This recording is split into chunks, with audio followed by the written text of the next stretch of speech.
저는 얼마 전까지 제가 세상에서 가장 불행한 비련의 여주인공이라 생각했었어요. 지금은 세상의 쓴맛을 보고 간신히 정신을 차렸지만 사랑에 눈이 멀어 인생을 송두리째 말아먹을 뻔했습니다. 제가 나이도 28이고 스스로 직장 다니면서 돈을 벌고 있기 때문에 다 큰 어른이 되었다고 생각했었는데 아직도 부모님의 그늘을 벗어나지 못한 철부지라는 것도 다시 깨닫게 되었어요. 결혼 상대로 생각했던 남자는 저보다 8살 연상이고 처음에는 친구 소개로 술자리에서 만나서 2년 가까이 연애를 했어요. 1년 정도 만난 뒤로부터는 저나 남자친구나 결혼 생각이 있었기 때문에 둘 다 사귀면서 서로 부모님들께 미리 인사도 드린 사이입니다. 상견례 하기 전까지 양가 부모님들끼리 만난 건 아니었지만 그래도 서로 간에 집을 오가며 가족들끼리 식사도 자주 했었어요. 남자친구네 어머님은 저를 예뻐하고 항상 잘해주셨는데 저희 부모님은 그렇지 않았습니다. 제 남자친구가 성격도 서글서글하고 어른에게 부침성도 좋은 사람이라 먼저 다가가고 종종 선물 사들고 찾아와서 인사드리고 갔었지만 저희 부모님은 별로 탐탁치 않게 생각하셨죠. 저도 성인이니까 제가 좋아하는 사람을 만나고 연애를 하는 것까지는 말리시지 않으셨는데 결혼까지 생각하진 말고 적당하게 만나다가 그만하라는 식으로 항상 말씀을 하셨어요. 그 이유는 2가지인데 일단 저랑 나이 차이가 너무 많이 난다는 것이 첫 번째 이유였고 2번째는 남자친구가 직업 특성상 연봉이 조금 낮은 편이었다는 것입니다. 지금은 아는 분 식당에서 일을 하고 있는데 나중에 가게를 분점을 내면 점장 자리를 약속받고 5년째 일을 하고 있어요. 월급은 220만 원이고 남자 36살 나이에는 좀 적은 편이긴 하지만 언젠가 점장만 된다면 월급이 350에서 400만 원 정도로 오른다 하더라고요. 그 아는 분께서 남자친구의 어머님과 친한 사이고 이미 식당을 3개나 하고 있었기 때문에 새로운 가게를 내기만 한다면 제 남자친구를 점장으로 쓰게 되는 상황이었던 거죠. 원래대로라면 작년이나 재작년에 새 가게를 냈어야 하는데 아시다시피 그때는 자영업자들이 상황이 워낙 좋지 않았기 때문에 망하지 않고 버틴 것만 해도 용한 일이었죠. 어쨌든 올해 들어서 다시 경기가 좋아졌고 가게에도 손님이 많이 늘어서 남자친구 생각에는 내년쯤엔 새 가게를 내고 본인이 점장으로 발령되지 않을까 생각하고 있습니다. 그래서 저희도 내년에 결혼할 계획을 갖고 있었고 구체적인 이야기들이 오가면서 양가 상견례까지도 날짜를 잡게 되었습니다. 하지만 그 전까지는 남자친구가 집에 놀러 오더라도 크게 별 말씀 안 하시던 부모님이셨는데 상견례 이야기가 제 입에서 나오자마자 크게 화를 내시면서 반대가 이만저만이 아니셨어요. 엄마는 상견례까지 할 생각은 없다면서 이쯤에서 헤어지고 다른 사람 만나라고 하셨고 특히나 아빠는 엄청나게 화를 내시면서 한순간에 감정에 휩쓸려서 인생 망가뜨리지 말고 제발 철 좀 들고 정신 차리라 하시더라고요. 그때는 제 스스로도 제정신이 아닌 상태라서 그런지 부모님의 반대가 저희의 앞날을 방해하는 장애물일 거라 생각했고 비록 남자친구가 능력은 없지만 열심히 노력하며 사는 사람이니 앞으로 어떻게 바뀔지 모르는 일이잖아요. 저희 부모님이 사람의 겉모습만 보고 판단하고 이 사람의 진가를 몰라보는 것이 너무나도 안타까웠고 속상하고 원망스러운 마음이 가장 먼저 들었습니다.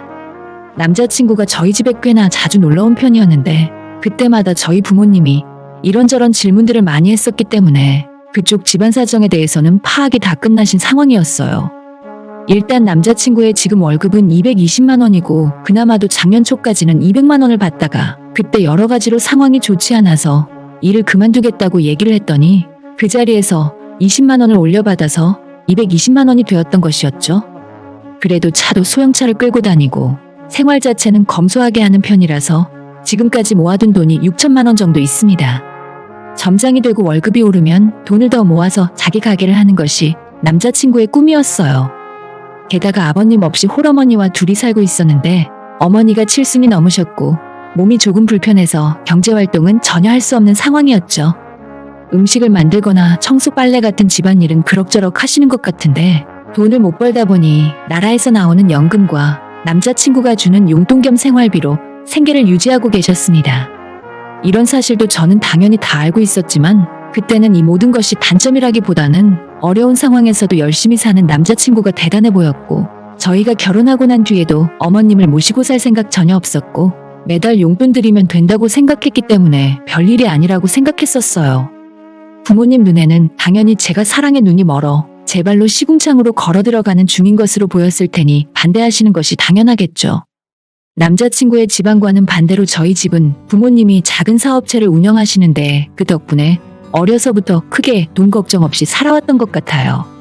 제 위로 3살 많은 오빠가 하나 있는데 오빠는 공부를 잘했기 때문에 부모님이 일찌감치 유학도 보내주셨었고 저는 그 정도까지는 아니라서 집 근처 가까운 국립대를 졸업했어요.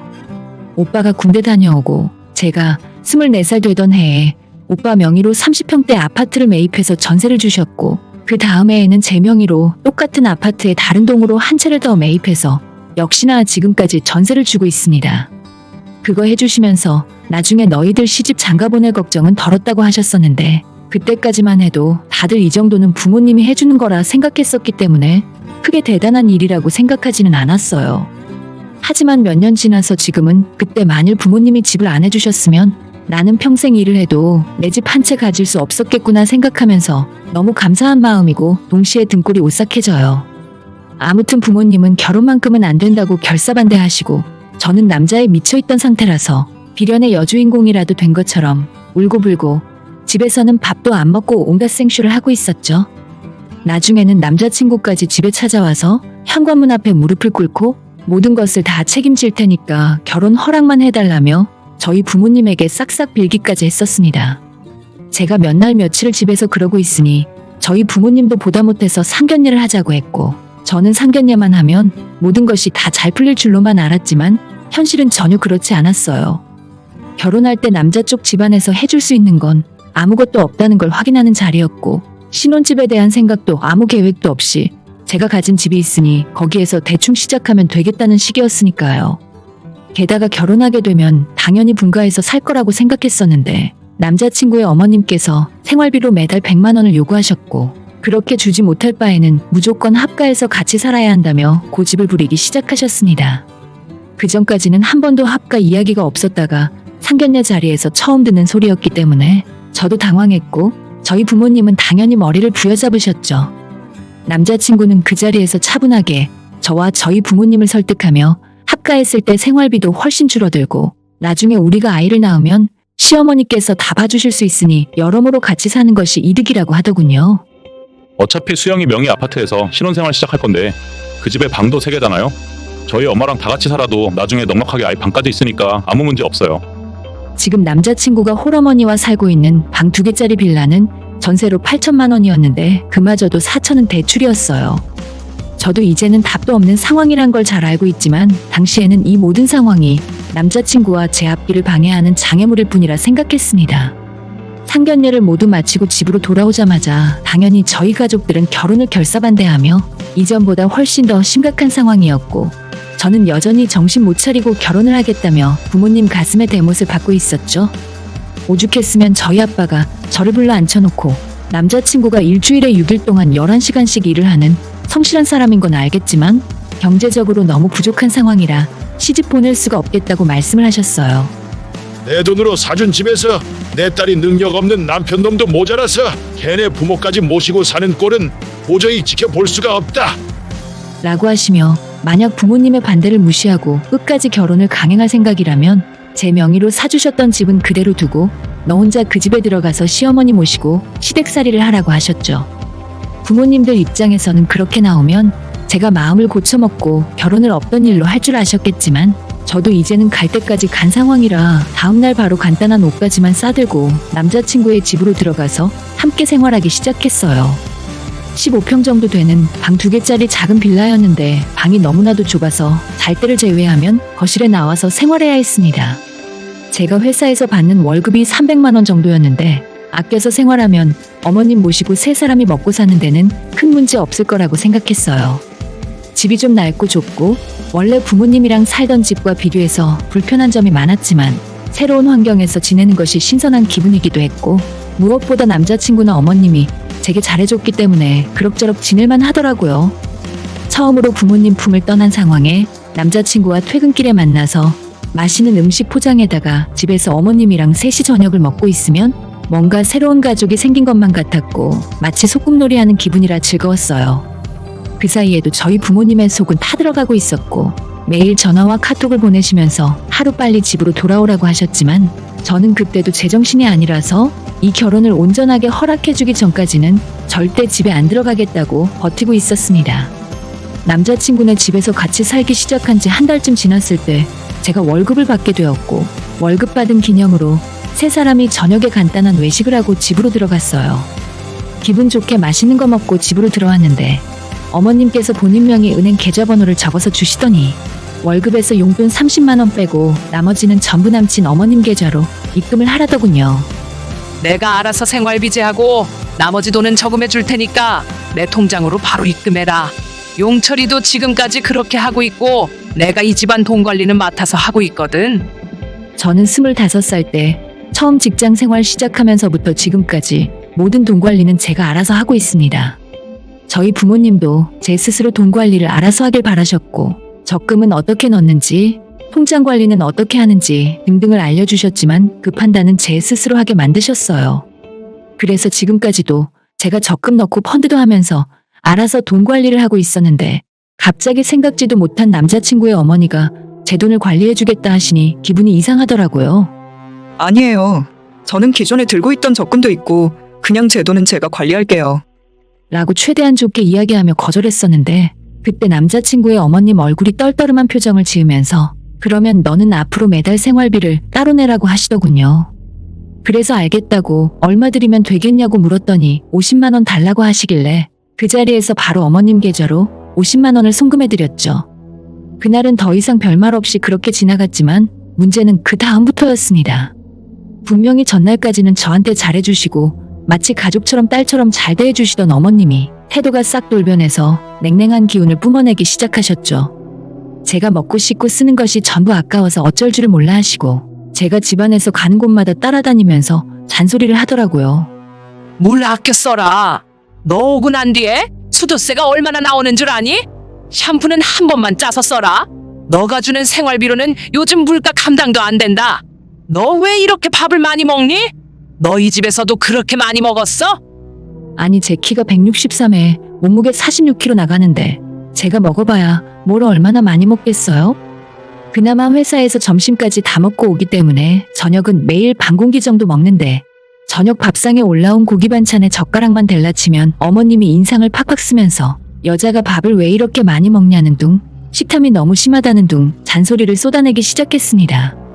게다가 제가 늦게 퇴근하거나 밖에서 다른 약속이 있다고 할 때마다 남자친구와 어머님은 외식을 하거나 배달음식 시켜 먹으면서 제가 집에 있을 때는 절대 돈 내고 사 먹자는 소리를 하지 않더라고요.